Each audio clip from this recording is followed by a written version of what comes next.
Salut tout le monde, c'est Vince de l'As des Jeux et aujourd'hui j'explique Seven Wonders. Si vous êtes prêts, c'est parti! Dans Seven Wonders, chaque joueur incarne une civilisation qui tente de construire sa merveille et après 3 âges, on veut tenter d'être celui avec le plus de points de victoire possible, des points de victoire scientifiques et militaires. Le joueur qui va avoir le plus de points de victoire après 3 âges va être déclaré vainqueur. Question d'aller plus vite dans mes explications, j'ai décidé de vous épargner les règles de mise en place. Vous allez pouvoir vous-même vous référer aux instructions pour ça. Pour commencer une ronde, chaque joueur va piocher 7 cartes de la ronde actuelle et vont toutes simultanément les consulter. Le jeu Seven Wonders se joue en tours. À chaque tour, les joueurs vont regarder leurs mains et choisir une carte pour ce tour-ci. Par exemple, je pourrais choisir celle-ci. Les joueurs choisissent leurs cartes et les placent face cachée devant eux. Et lorsque tout le monde aura fait leur sélection, on dévoile simultanément la carte qu'on a choisie. Et chaque joueur va l'utiliser de 3 manières différentes. Les joueurs peuvent l'utiliser afin de construire la construction dans son empire. Les joueurs peuvent également l'utiliser afin de construire une étape de sa merveille. Et les joueurs peuvent l'utiliser afin de simplement le vendre au marché. Avant d'expliquer plus en détail chacun de ces choix-là, je regarde avec vous les cartes. Dans Seven Wonders, tous les effets des cartes sont situés en haut de la carte. Et les couleurs vous donnent un aperçu de quel type d'effet il s'agit. Par exemple, toutes les cartes vertes vont être des cartes scientifiques avec des artefacts scientifiques. En plus de leurs effets, les cartes vont aussi avoir des coups en haut à gauche et aussi parfois des symboles de chaînage ici en haut à droite. J'explique ce qu'ils font ces symboles-là un peu plus tard. Regardons ensemble maintenant le premier choix qu'un joueur peut faire. Prendre la carte et la construire devant lui dans son royaume. Pour ce faire, le joueur doit payer le coût de la carte. Certaines cartes vont être gratuites. À ce moment-là, aucun coût est nécessaire. Parfois, les cartes vont avoir de l'argent dans leur coût. Alors, le joueur doit simplement défausser le montant indiqué d'argent à la banque pour la jouer devant soi. Mais par contre, des fois, les cartes auront des symboles. Pour pouvoir jouer une carte avec un tel symbole, les joueurs doivent avoir ce symbole-là parmi ces ressources qu'ils ont déjà placées au préalable. Par exemple, pour placer cette carte-ci de la caserne, je dois absolument avoir un minerai parmi mes ressources. Pour l'instant, j'ai aucun minerai, mais ma merveille me génère un papyrus, c'est ma ressource de départ. Les 4 ressources se trouvent sur les cartes brunes et les cartes grises. Alors si par exemple j'avais avec moi la fosse argileuse, moi j'aime bien la glisser en haut à gauche comme ceci. Si par exemple j'avais la fosse argileuse, ben, j'aurais pu utiliser ma fosse afin de construire ma caserne, parce qu'on voit bien qu'ici j'ai besoin de minerai, et ma fosse génère un minerai. À ce moment-là, c'est parfait, j'ai payé le coût de ma carte. Dans Seven Wonders, toutes les 4 ressources restent à tout jamais devant toi. C'est très rare, là, à moins quelques expansions, que les cartes vont quitter ton jeu. Voici un exemple. Ici, j'aurais voulu jouer la carte écurie. Elle me coûte un bois, un minerai et un argile. Ici, on voit mes ressources, mais on voit que la barre oblique m'indique que je ne peux seulement avoir que le minerai ou l'argile, et non les deux. Donc, il me manquerait une ressource pour construire la carte écurie. S'il vous manque une ou plusieurs icônes pour payer une carte, c'est pas bien grave parce que vous pouvez toujours utiliser les cartes de ressources de vos 2 voisins. Comme par exemple ici, il me manquerait soit un minerai ou un argile, mais je vois qu'il y a un minerai chez mon voisin de droite, donc pour ce tour-ci, je peux lui emprunter. Il n'y a pas de limite de nombre d'icônes que vous voulez emprunter chez vos voisins. Vous pouvez en emprunter tous chez le même ou 2 distinctes. Vous pouvez aussi complètement acheter les ressources chez vos 2 voisins sans même avoir les ressources devant vous. C'est comme vous voulez. Mais par contre, chaque ressource empruntée, chaque icône, à vrai dire, on doit donner au joueur correspondant 2 $. Voilà. Donc, j'ai emprunté son minerai, argile, bois, je peux jouer ma carte écurie. C'est à noter que lorsqu'un joueur emprunte une icône, les cartes restent tout de même devant leur propriétaire. Les joueurs peuvent également emprunter des ressources qui sont imprimées sur les plateaux des merveilles. Et si un joueur vous emprunte des ressources, ben, vous êtes obligé d'accepter. En fait, il n'y a pas de désavantage. Vous allez recevoir 2 $ par icône empruntée. C'est possible pour une icône d'être utilisée par plusieurs joueurs à la fois. Mais par contre, c'est important. Pour chaque achat, le joueur peut seulement utiliser un icône par tour. Exemple. Ici, j'ai une fortification avec 3 minerais et 1 argile. Je ne pourrais pas marchander 2 fois avec cette carte-là pour pouvoir payer ma fortification. Dans le cas où un joueur ne peut pas payer l'ensemble des ressources pour mettre la carte devant lui, parce que, par exemple, il n'a pas les bons icônes ou il n'a pas assez d'argent pour emprunter la ressource, ou parce qu'aucune ressource qu'on veut est disponible chez les voisins, ben à ce moment-là, le joueur ne peut simplement pas mettre la carte devant lui comme ça. C'est possible que certaines cartes ont des symboles de chaînage dans leur coup. Cela indique au joueur que s'il a le bon symbole parmi les effets des cartes devant lui, la carte peut être jouée gratuitement, et ce, peu importe là, les symboles à gauche. Donc dans ce cas-ci, étant donné que j'ai le fer à cheval ici et le fer à cheval dans mes effets, je peux placer mes écuries gratuitement sans avoir besoin de ressources. Et voilà, vous savez maintenant comment payer une carte. Dans Seven Wonders, vous allez rencontrer plusieurs effets différents. On a vu ensemble que les cartes grises et les cartes brunes sont des ressources que vous mettez sous votre plateau. Les cartes rouges, tant qu'elles, sont des cartes qui vont augmenter votre puissance lors des guerres. J'explique les guerres très bientôt. On a des cartes bleues qui donnent simplement des points de victoire.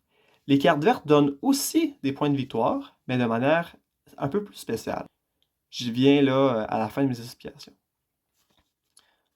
Et pour finir, on a aussi des cartes jaunes qui, eux, vont avoir des effets variés. Pour les effets variés et les effets que vous allez également retrouver sur les tableaux individuels des joueurs, je vous conseille fortement d'aller voir la notice qui explique tous les différents effets et les symbologies. Maintenant, retournons aux 3 choix de départ. Un joueur pouvait retourner la carte afin de la placer devant lui, construire une merveille ou vendre la carte pour de l'argent. Donc, j'expliquais avec vous la première manière d'utiliser une carte. Maintenant, je m'attarde à la deuxième. Un joueur peut utiliser sa carte et la placer face cachée afin de construire une étape de merveille. Dans Seven Wonders, chaque joueur a une merveille et chaque merveille va avoir 3, 4 ou 2 étapes à construire. Chacune des étapes peut être construite une seule fois durant la partie. Un joueur peut décider de construire plusieurs étapes dans la même âge et peut même décider d'en construire aucune dans certains âges. C'est également possible pour un joueur de ne pas avoir construit l'ensemble des étages avant la fin de la partie, ce n'est pas une obligation. Chaque étape de merveille doit être construite de gauche à droite. En plaçant ma carte en dessous ici, j'indique que cette étape est désormais construite. Pour construire une étape de merveille, au moment où on met la carte, le joueur doit par contre payer les ressources en haut à gauche. Pour payer les ressources, on se fie au même règlement que je vous ai montré lorsqu'on met une carte devant soi. Donc, il faut simplement avoir les bons symboles devant soi et on peut également emprunter des symboles chez les 2 voisins. Lorsqu'on construit une merveille, on va immédiatement avoir son pouvoir.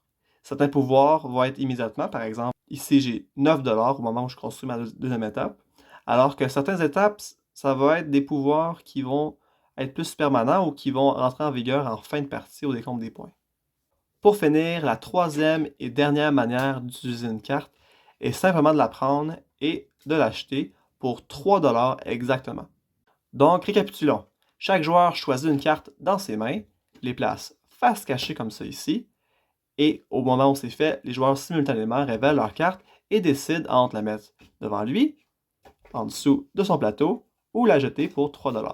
Une fois que tous les joueurs ont utilisé leur carte devant eux, les joueurs vont maintenant prendre les 6 cartes non sélectionnées et vont tous simultanément les passer au joueur de gauche. Donc tout le monde va recevoir une nouvelle main de cartes à sélectionner pour le tour suivant. Donc maintenant, pour le tour numéro 2, je peux regarder ma nouvelle main que j'ai reçue de mon joueur de droite. Et, même chose, je sélectionne une carte pour ce tour-ci que je mets face cachée. Et quand tout le monde est prêt, on la révèle comme ceci. Et encore une fois, on l'utilise de 3 manières différentes chaque joueur. Les joueurs ainsi de suite continuent à effectuer les tours comme ça jusqu'à ce que les joueurs vont recevoir du joueur de droite 2 cartes. À ce moment-là, le joueur va, comme d'habitude, choisir la carte pour ce tour-ci. Mais la carte suivante, la dernière carte de la ronde 1, à ce moment-là, à la place de la passer au joueur de gauche, on va la défausser face cachée. À ce moment-là, ça marque la fin de l'âge. Dans Seven Wonders, à chaque fin d'âge, on procède à une guerre. Lors d'une guerre, chaque joueur va initier 2 combats. Un pour chacun de ses voisins. Donc, dans ce cas-ci, dans une partie à 3 joueurs, il y aura 3 combats. Une ici et une ici. À chaque combat, pour déterminer le vainqueur et le perdant du combat, les joueurs impliqués vont comparer le nombre de boucliers qu'ils ont parmi les cartes devant eux. Par exemple, ici, j'ai 2 boucliers, alors que mon adversaire à droite a seulement un bouclier, alors j'ai gagné mon duel avec mon voisin de droite. Lorsqu'un joueur perd un duel, ils vont gagner un marqueur -1 point de victoire. On le place sur la merveille.